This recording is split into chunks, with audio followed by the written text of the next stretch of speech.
Inyong mapapakinggan ang programang Know Your Bible. Alamin ang inyong Biblia. Hatid sa inyo ng World Radio International and is supported by Church of Christ. Narito na si Brother Daniel Oliva. Magandang umaga po mga kaibigan at mga kapatid. Ito na naman ang programang Alamin ang inyong Biblia. Know Your Bible program. Hatid po sa inyo ng World Radio International through White Sparrow Road, Church of Christ in West Monroe, Louisiana, USA. Yung po lingkod na nagbibigay ng mensahe, Brother Dan Oliva.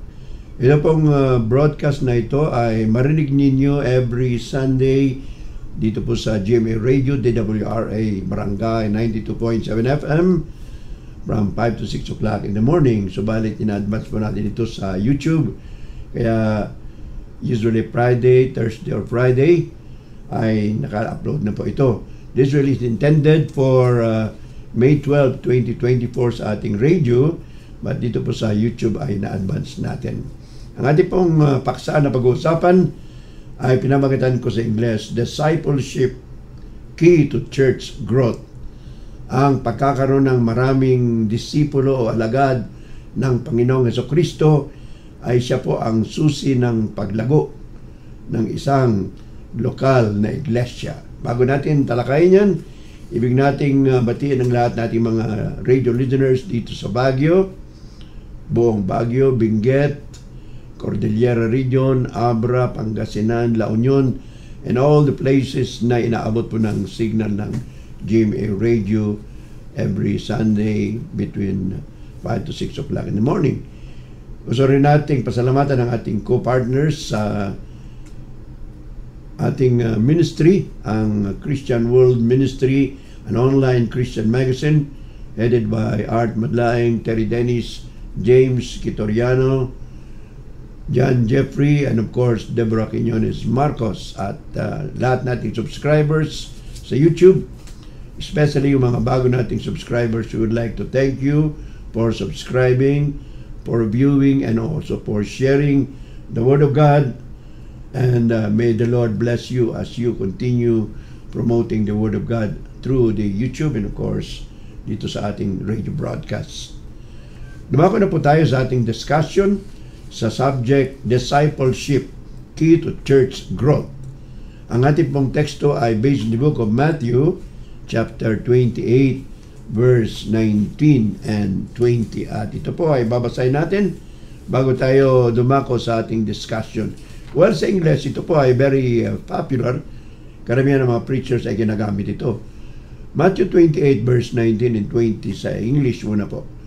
Go and make disciples of all nations, baptizing them in the name of the Father, and of the Son, and of the Holy Spirit, teaching them to obey everything I have commanded you.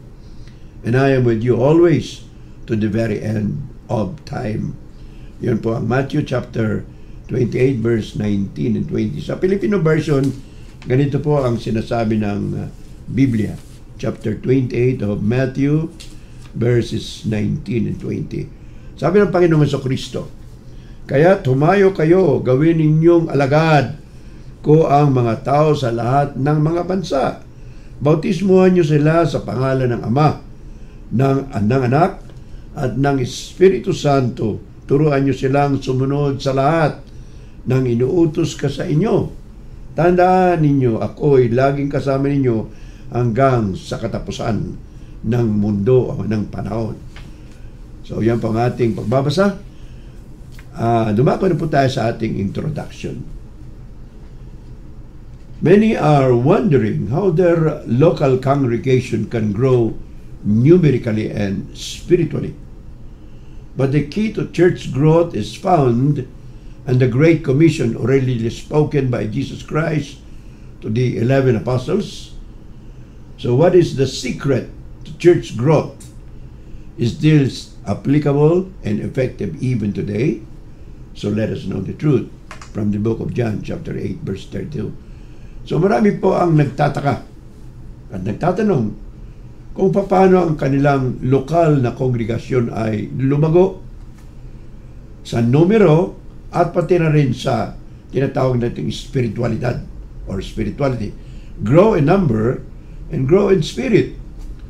Ang susi po ng paglago ng iglesia, whether in number or in spirituality, ay matatagpuan po dito sa dakilang pag-uutos ng Panginoong Kristo na binasa natin kanina sa Matthew chapter 28, verse 19 and 20, kung saan sinabi ni Kristo sa mga apostoles, humayo kayo sa buong sanlibutan na binabautismuhan ninyo ang mga disipulo sa pangalan ng Ama, Anak at Espiritu, at tinuturuan sila ng lahat ng bagay na inuutos ko sa inyo, at ako'y kasama ninyo hanggang sa katapusan ng mundo.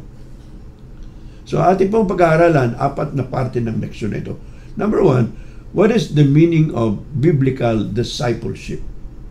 Number 2, what are the evidences of discipleship in the Scripture? Paano mo mapapatunayan na ikaw ay tunay na alagad ni Kristo? Number 3, we'll discuss the multiplying scheme of growing a congregation, and this is the so-called arithmetic versus the geometric method. And the last but not the least, what are the effects of discipleship to the local church? So yan po yung 4 na parte ng ating pag-aaral sa ating subject, discipleship, the key to church growth. Now let's go to our discussion. First of all, what is the meaning of biblical discipleship? Ano po ang kahulugan ng sinasabi nating discipleship? Ang pagiging alagad, pagiging tagasunod, at tinatawag nilang estudyante ng Panginoong Kristo. Well, first of all, the meaning is discipleship is the process of learning to love and to follow Jesus and becoming more like Him in our attitudes and actions. Simple, ang discipleship po ay isang proseso na malalaman natin, pag-aaralan natin kung paano mahalin, paanong sundin si Kristo at maging katulad niya sa kanyang mga pag-uugali, pati na rin sa kanyang mga ginawa sa mga tao, lalo na sa kanyang mga disipulo. Discipleship also means seeking to make other disciples want to do same thing. So pag sinabi mong discipleship, ang ibig sabihin, kung ano ang ginawa mo para maging tagasunod ni Kristo, kung paano mo siyang minahal, paano mo siyang sinunod, at kung paano mo siyang tinularan. Ganon din po ang gagawin natin. In other words, ang buhay ni Kristo na nasa atin, ibabahagi din natin sa mga tao na gustong sumunod kay Kristo. Most often, discipleship occurs in a relationship with a mentor. Pag sinabi nating discipleship, kailangan may tagapagturo. Mayroon tayong ginagaya. Mayroon tayong sinusunod. Mayroon tayong huwaran.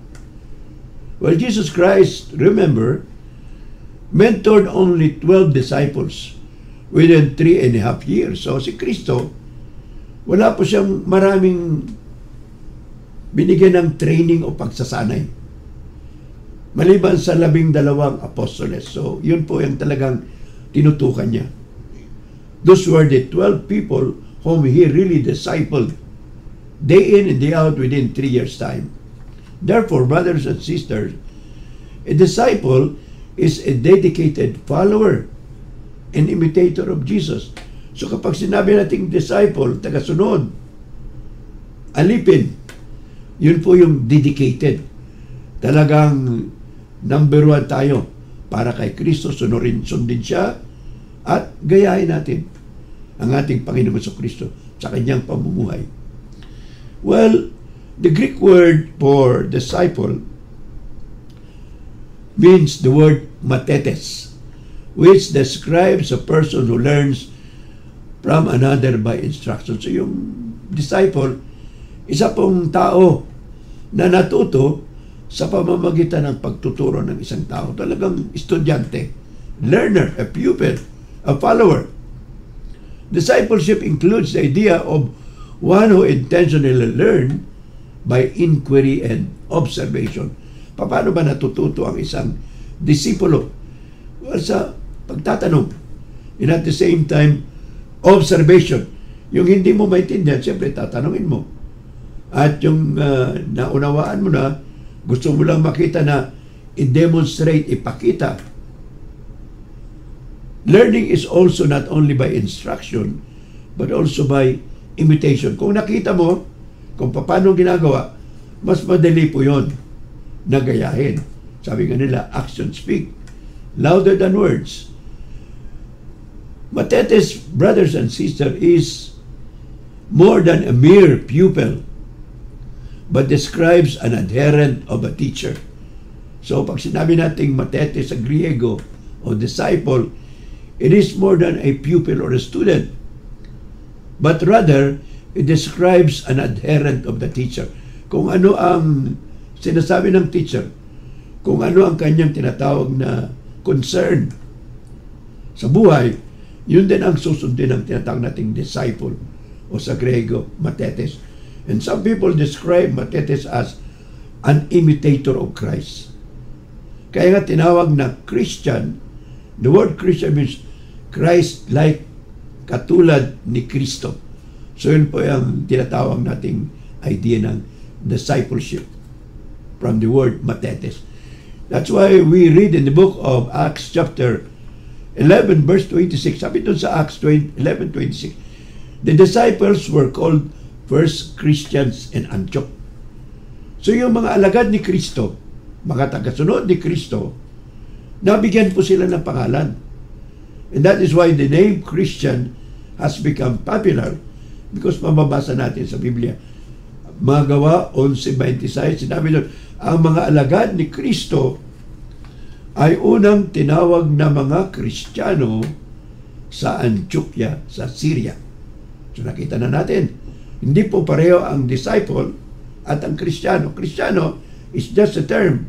You might be a Christian in name, but a disciple is really a person who follows Christ, who admires Christ, who imitates Christ. All right. Now, discipleship is also life sharing. Pag sinabi mong tagasunod ka ni Kristo, nakuha mo yung buhay ni Kristo sa buhay mo. Kung ano ang ginagawa niya, sinasabi niya, pati pag-iisip, nasa iyo yun. Pero kailangan, ibahagi mo rin sa ibang tao. Yun ang tinatawag natin life sharing. That is why in 1 Thessalonians chapter 2 verse 8, sabi ni Apostle Paul, because we love you so much, we were delighted to share with you not only the gospel of God, but our lives as well. So sabi ni Pablo, yung idea ng life sharing o pagbahagi ng buhay ni Kristo, sapagkat mahal namin kayo, kami po ay nagagalak na ibahagi sa inyo hindi lamang ang ebanghelyo ng Diyos, kundi pati na rin ang aming buhay. So discipleship is life sharing. Babahagi natin yung buhay ni Kristo na nakikita na sa atin. O yun ang pag-ibig sabihin. Sabi ni Apostle Paul one time, for to me to live is Christ, and to die is gain. So sa kanya, ang mabuhay ay kay Kristo. The Great Commission of Matthew 28 verse 19 and 20 is a discipleship in nutshell. So yung sinabi natin kanina yung ating teksto, discipleship in a nutshell. Pag sinabi nung nutshell, sa salitang madaling salita, yun po ang discipleship. But in summary, discipleship, we would like to repeat this, is accepting the teachings of Jesus not only in our beliefs but in our lifestyle. Ulitin ko po. Discipleship, ang pagiging alagad ni Kristo, ay ang pagtanggap sa mga aral, mga doktrina ni Kristo, hindi lang po sa paniniwala, kundi lalong-lalo na sa ating lifestyle, sa ating pamumuhay. So yun po yung first part ng ating discussion on discipleship, the key to church growth, the meaning of discipleship. Now let's go to the next part of our lesson. Evidences of discipleship according to the scriptures. Paano malalaman ng tao na ikaw ay tunay na tagasunod ni Kristo? Sa lumang tipan, halimbawa, Moses raised up Joshua and Elijah guided Elisha. So dalawa pong halimbawa sa Old Testament, sa lumang tipan, ng mga taong masasabi mo sila yung mentor, sila yung tagapagturo at may tinuruan sila. So, ang example po dito, number 1, si Moses. Moses po ang lawgiver, siya rin po ang namuno para makalabas ang milyong kataong mga Israelita galing sa Egypto. So, siya ay namatay sa edad na 120, 102 po.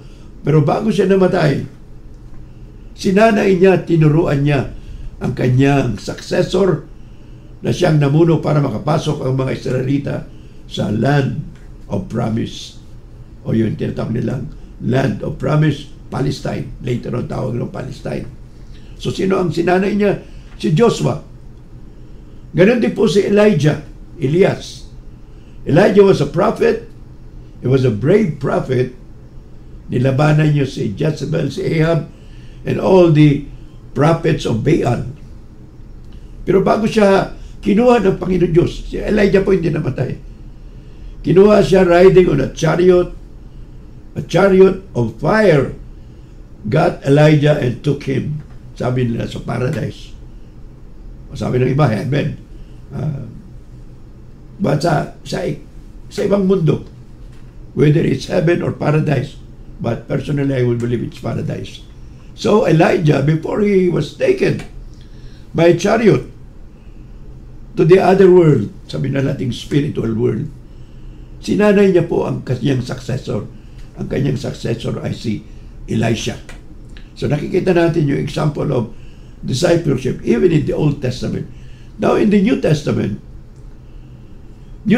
showed the relationship of Jesus and his 12 disciples or apostles later on. As I said kanina, hindi po marami ang sinanay ni Kristo. He only trained 12 people, 12 apostles. Si Judas napalitan. And then yun ang tinutukan sa pagsasanay ni Kristo, and he trained them within 3 years time or more. 3 years and a half. Alright, ano pa ang example ng discipleship? Well, the great Apostle Paul, the special apostle to the Gentiles, sino po ang parang naging son in the faith? Anak niya sa paniniwala o pananampalataya? Si Timoteo. Kaya si Timoteo, 2 sulat ang ginawa ni Apostol Pablo para sa kanya, para bigyan siya ng instruction how to become an evangelist. So Jesus said to the Jews who had believed in Him, ito na po yung first evidence ng discipleship.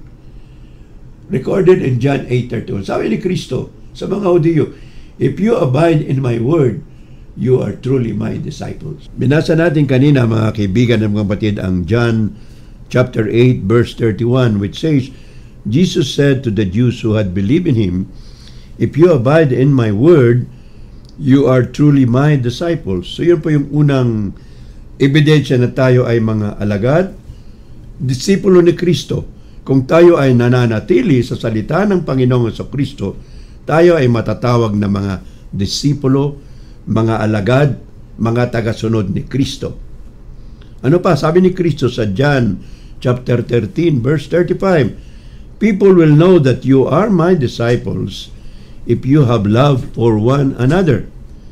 Malalaman ng mga tao na kayo ay mga alagad ko, mga tagasunod ko, kung kayo ay may pagmamahalan sa isa't isa.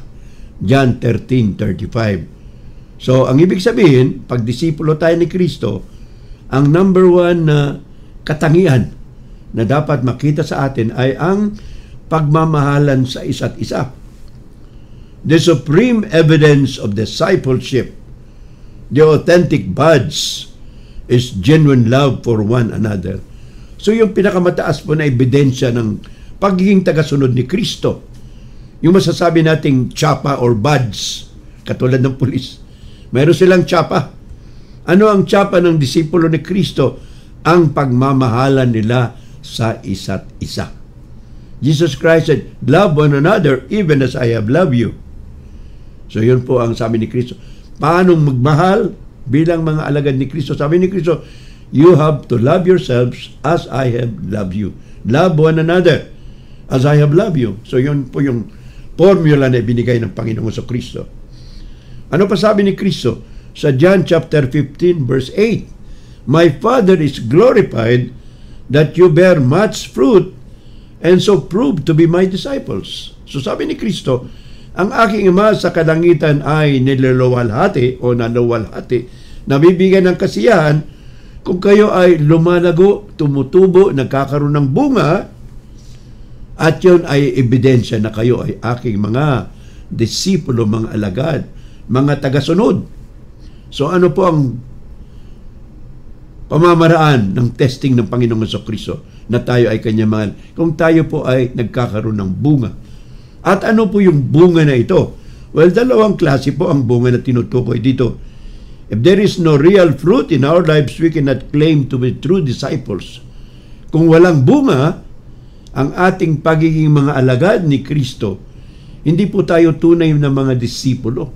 Hindi po tayo tunay na mga alagad ni Kristo kung tayo ay walang bunga. Ano po yung mga bunga na yun? Well, in the book of Galatians, chapter 5, verse 22 and 23, the Apostle Paul talks about the fruit of the Spirit. Ano po yung bunga ng Espiritu Santo?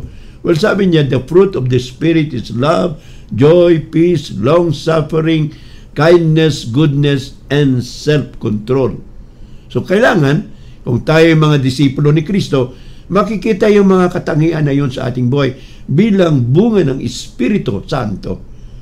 Pag-ibig, kasiyahan, kabaitan, kahinahunan, at pagpipigil sa sarili. Ayon po sa Galatia, Kapitulo 5, talatang 22-23. Another fruit of the Spirit and fruit of a disciple.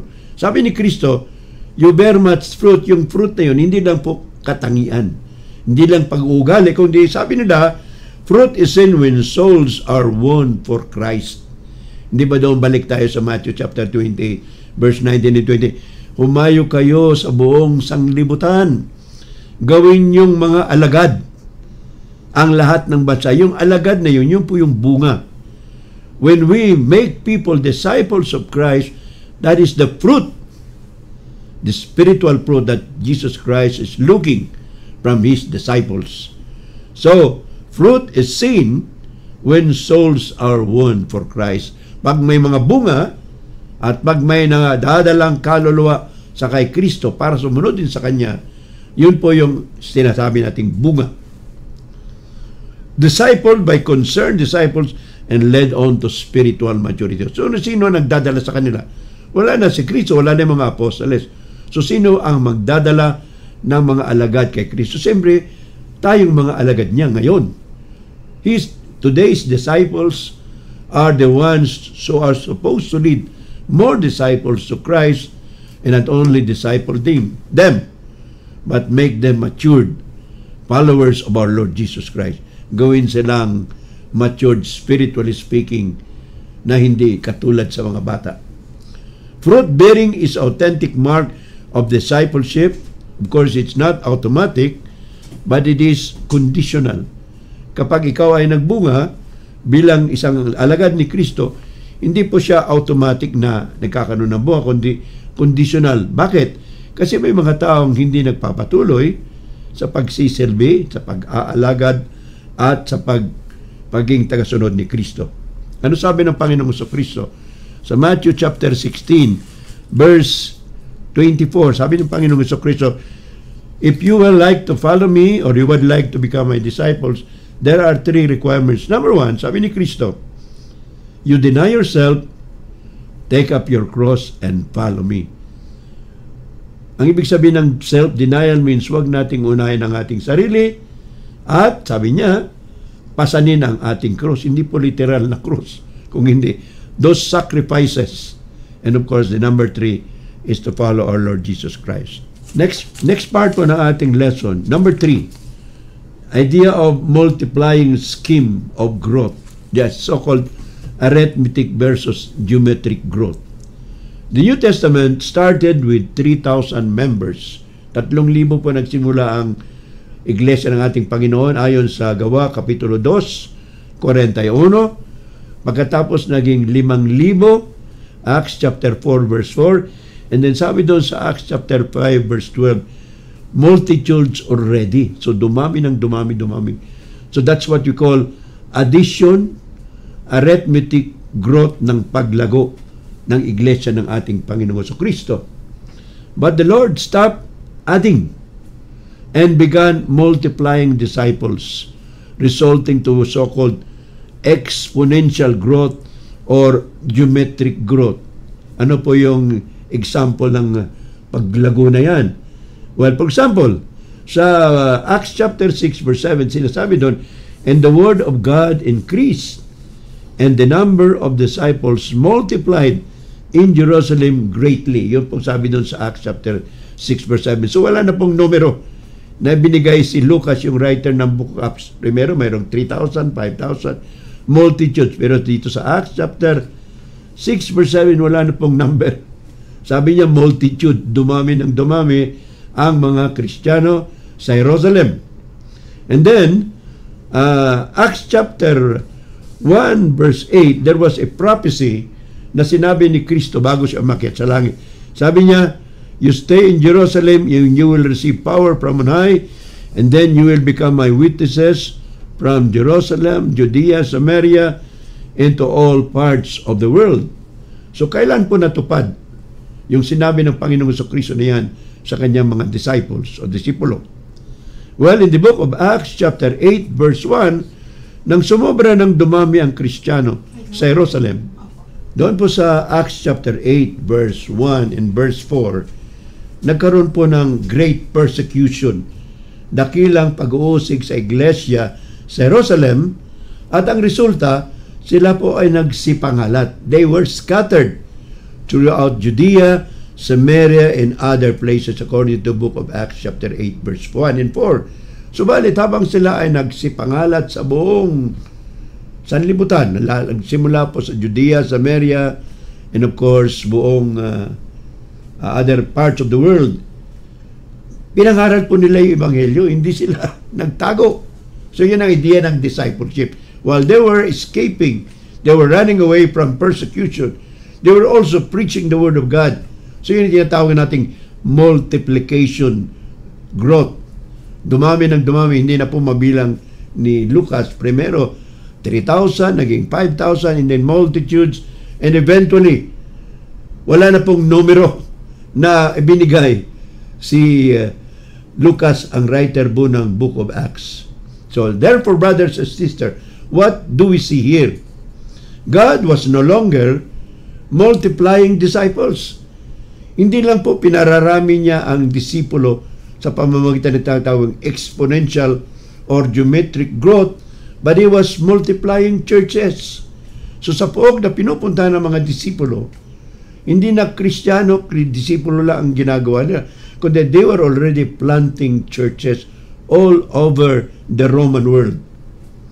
And according to some historians, during the time of the apostles, so sa pagpapatuloy po, God was no longer multiplying disciples, but God was multiplying churches. So hindi na po disipulo ang dumarami, kundi iglesia ng Panginoong Jesucristo. And according to historians and statisticians during the time, ang kanila pong estimate, between 40 to 50% of the people of the Roman Empire, mostly slaves, were already Christians. Especially so pagdating ng 325 Anno Domini, Constantine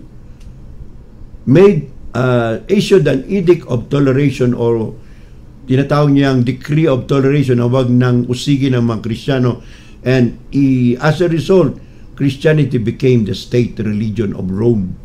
Pero bago yan, tingnan po natin ang mga ebidensya sa Biblia.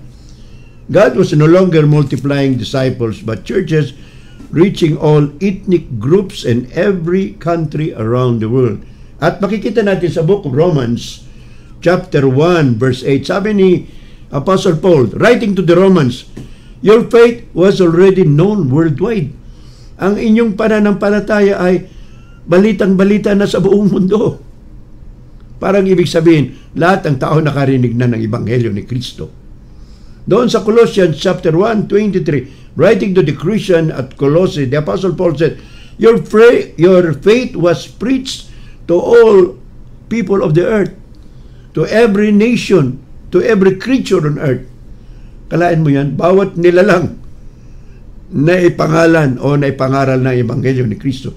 Ayon kay Apostol Pablo sa kanyang sulat sa Colosas 1:23, your faith was preached to every creature on earth. Sa lahat ng tao sa mundo. Kalain nyo yun. So, that is the idea of arithmetic, not only arithmetic growth, but geometric. Ano po yung arithmetic? Example po ng arithmetic growth. Makikita nyo po ito sa screen sa YouTube. Kung arithmetic po, addition na lang yan. Halimbawa, 3,000 plus 3,000, 6,000 yun.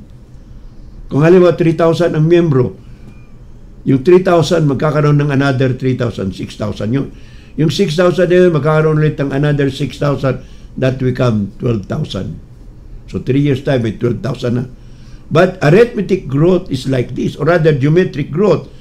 100 times 100, 100 na Kristiyano, disipulo, mangangaral at maidadagdag din ang 100. 100 person converting 100 each. So 100 times 100, that's 10,000 sa isang taon lang. So kung 10,000, magkakaroon ng 10,000 convert each. Ang resulta po niyan, 100 million. So that's just an example of what we are talking about, a geometric growth or exponential growth. Ganun po lumago ang mga disipulo alagad ni Kristo noong unang siglo, the first 100 years. And of course, hanggang kapanahon ni Constantine, 300 years later on. Sa ating pong pang-apat na parte ng ating leksyon, what is the effects of discipleship to the local church?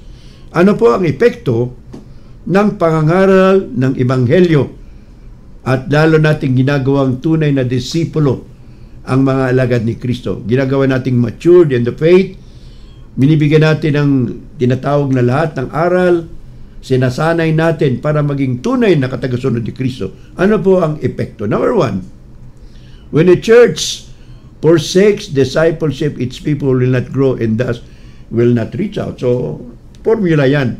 Kapag hindi natin ginawang mga tunay na alagad ni Kristo, ang mangyayari, siyempre, hindi sila lalago at hindi rin silang mangangaral.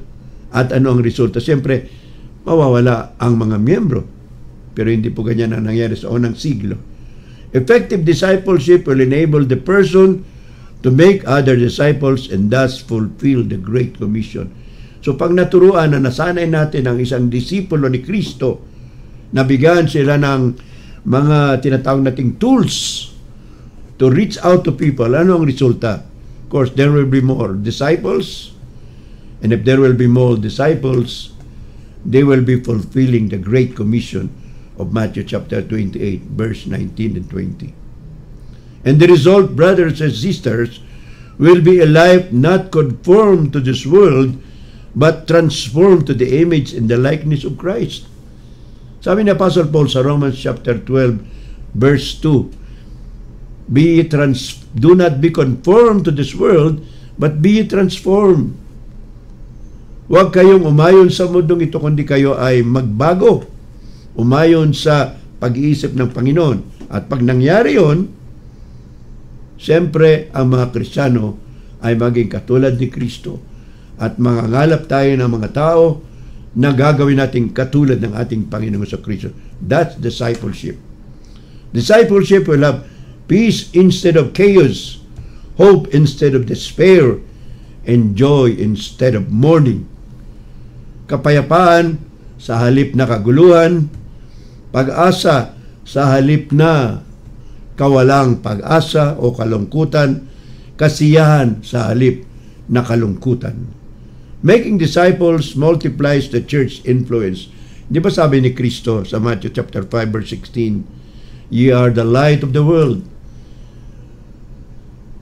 Let your light so shine before men that they may see your good works and glorify the Father in heaven.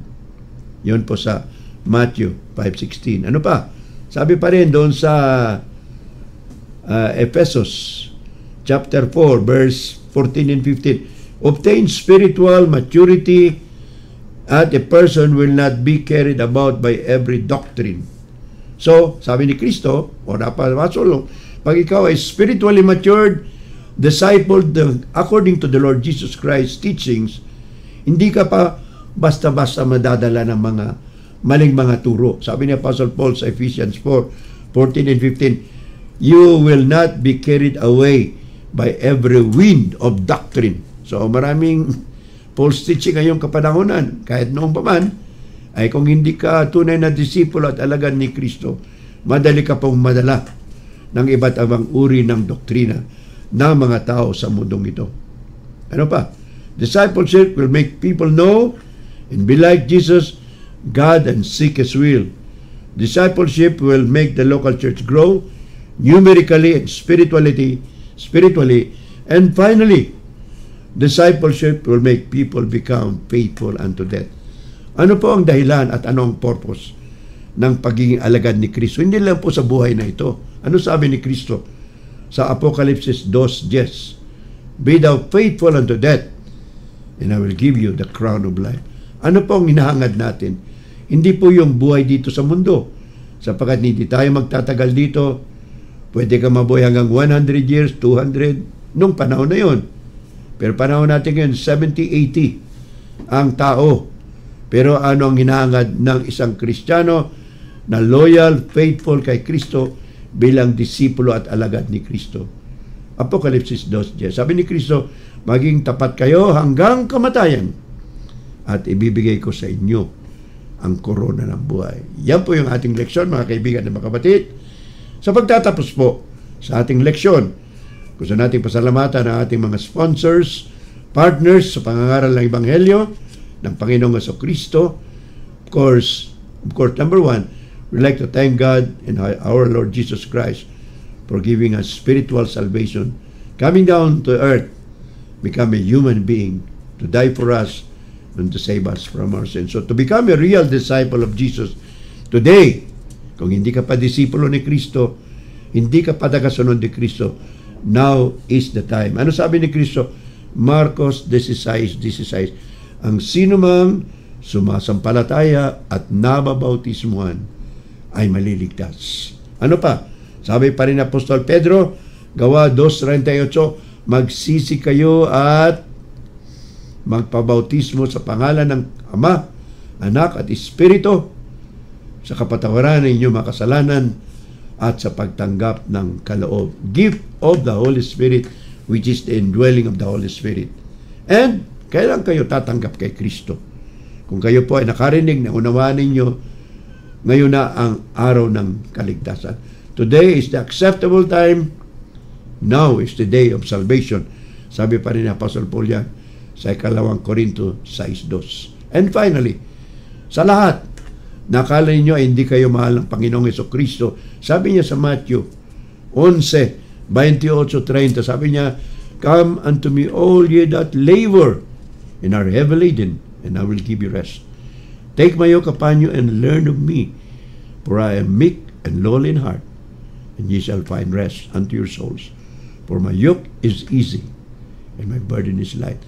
Lumapit kayo lahat na nabibigatan at kayo ay bibigyan ko ng kapahingahan, sabi ni Kristo, sapagkat ang aking pamatok at pabigat ay magaan lamang at makakatagpo kayo ng kapahingahan sa inyong mga kaluluwa. Manalangin po tayo, mga kaibigan at mga kapatid. Ama po namin, maraming salamat sa leksyon, maraming salamat sa mga sponsors namin, maraming salamat sa radio station na ito, sa social media, sa YouTube, sa lahat ng subscribers, followers.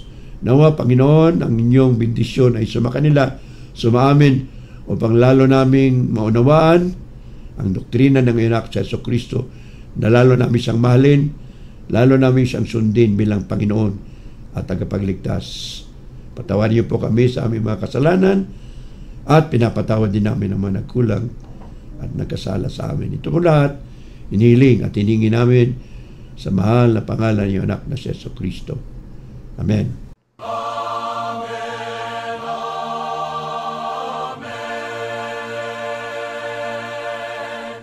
Praise the Lord.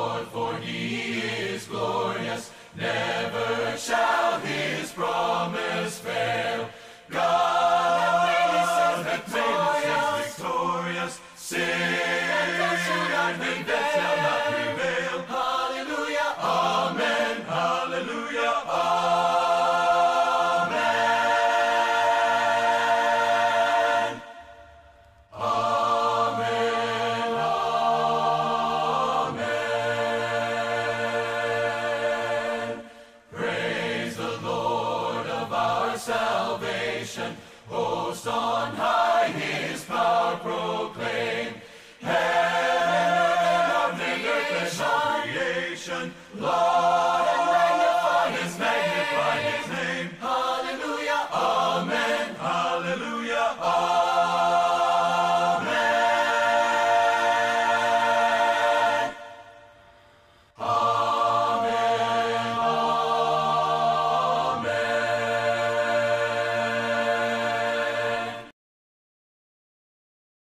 Inyong napakinggan ang programang Know Your Bible. Alamin ang inyong Biblia. Hatid sa inyo ng World Radio International and is supported by Church of Christ.